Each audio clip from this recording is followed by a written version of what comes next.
will need all the humility, all the meekness, all the generosity of spirit to itself and to others to emerge.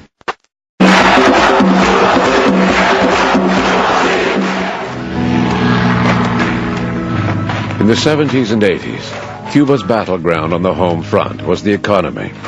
Tremendous efforts were made to industrialize the country and create shared wealth in spite of the continuing U.S. blockade. Cuba was dependent on a single crop, sugar. The Soviet Union promised to buy as much as could be produced. Fidel tried to spur the country on through personal example in the attempt to reach new harvest levels. Salir de su desarrollo es una tarea titánica, realmente. Y salir del subdesarrollo en las condiciones de Cuba todavía más bloqueada por Estados Unidos.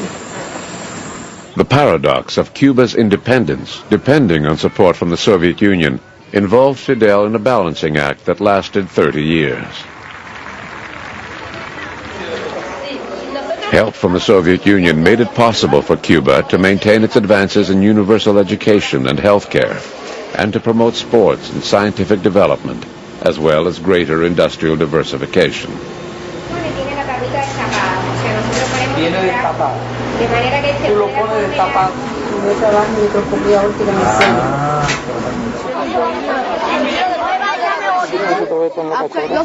The government of Fidel Castro has shown a world that is teeming with billions of impoverished people that it is possible for a very poor country emerging from sickness and ignorance and corruption and poverty of a Batista regime to, within a few short years, educate all of its children, to create a system of education that is comprehensive, that reaches the entire society, that abolishes illiteracy, that is capable of export to other countries to help them learn to read and write and grow and know. By the mid-1980s, Fidel began to perceive problems in the economy and industry. Supplies of goods became sporadic, and there was growing corruption. The Cuban dream of an egalitarian society was in danger.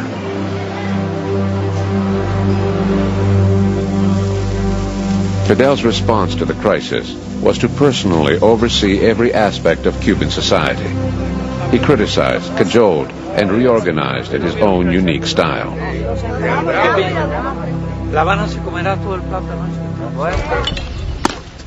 Even during the most difficult crises, Fidel has always emphasized the development of sports. Cuba now ranks among the top 10 countries in Olympic medals.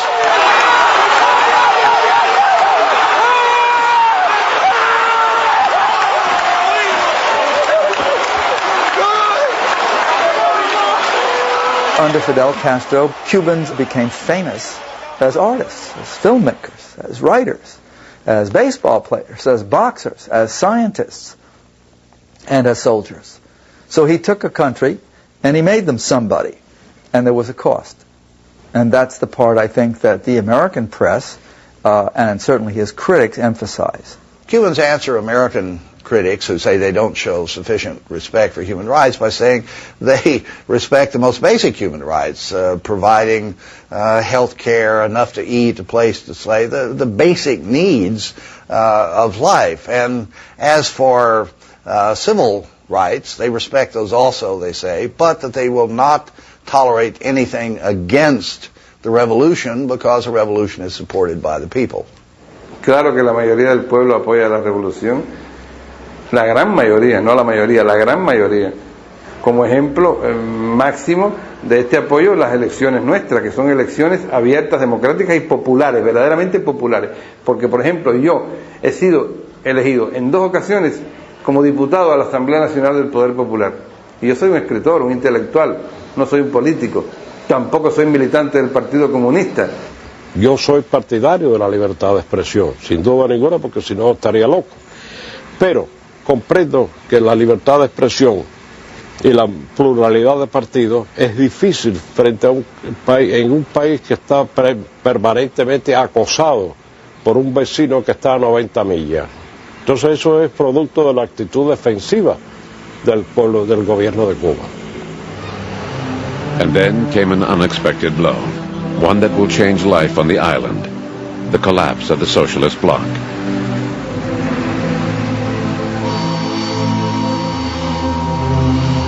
Gorbachev had traveled to Cuba in 1989 to sign new trade agreements, but within months the Soviet system had collapsed and the agreements were worthless. Fidel's revolution now faced its toughest challenge since the early days in the Sierra Maestra. Within 2 years of the collapse, the so-called special period, severe rationing was introduced. Fuel became scarce. Export earnings fell by 60% and imports by 70%. Productivity ground to a near standstill for want of raw materials, and many factories were closed. Some chose to leave.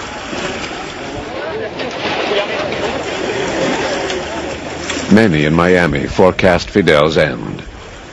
Estamos en periodo especial, un periodo difícil, un periodo uno de los más difíciles de nuestra historia. ¿Por qué? Porque nos hemos tenido que quedar solos frente al imperio, solitos. ¿Y qué hacía falta para quedarse solo frente al imperio? Había falta unidad, pero hacía falta valor, hacía falta patriotismo, habría falta espíritu revolucionario. Un pueblo débil, un pueblo blandengue, un pueblo cobarde se rinde y vuelve a la esclavitud, pero un pueblo digno, un pueblo valiente como nosotros no se rinde y no vuelve jamás a la esclavitud. After the fall of the Soviet Union, it was expected that Cuba would fall very quickly. Within a year or two, the socialist revolution in Cuba would be over. I think it's extraordinary that now, a decade later, Cuba survives. En las realidades actuales del mundo, nosotros no podemos hablar de la construcción del socialismo en condiciones ideales. Pero todas las conquistas sociales alcanzadas por el socialismo en nuestro país las defendemos.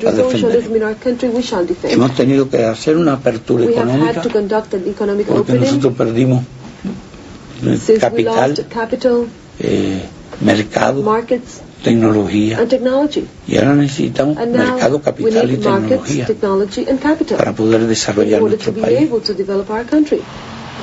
During the special period, new agreements were signed with Canada and European countries in the spheres of nickel, tobacco, biotechnology, the pharmaceutical industry, and communications.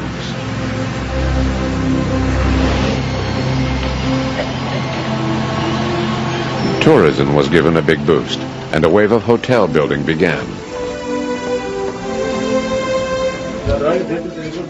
Fidel oversaw important tourism projects, checking many details personally.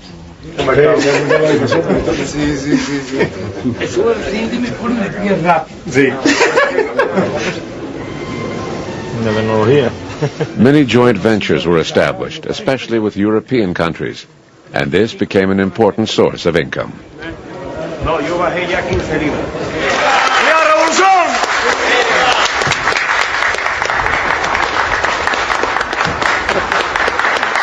Por muchos años, padre.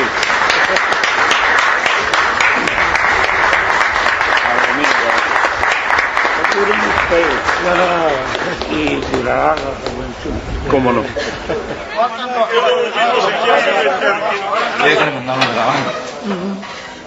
Cubans know little about Fidel's personal life. It is said that he has 8 children and 8 grandchildren and has been married for over 30 years. Primero llevaba una vida de revolucionario. Desde muy temprano. No son las condiciones ideales para el clima familiar. En segundo lugar, siempre fui opuesto a mezclar la política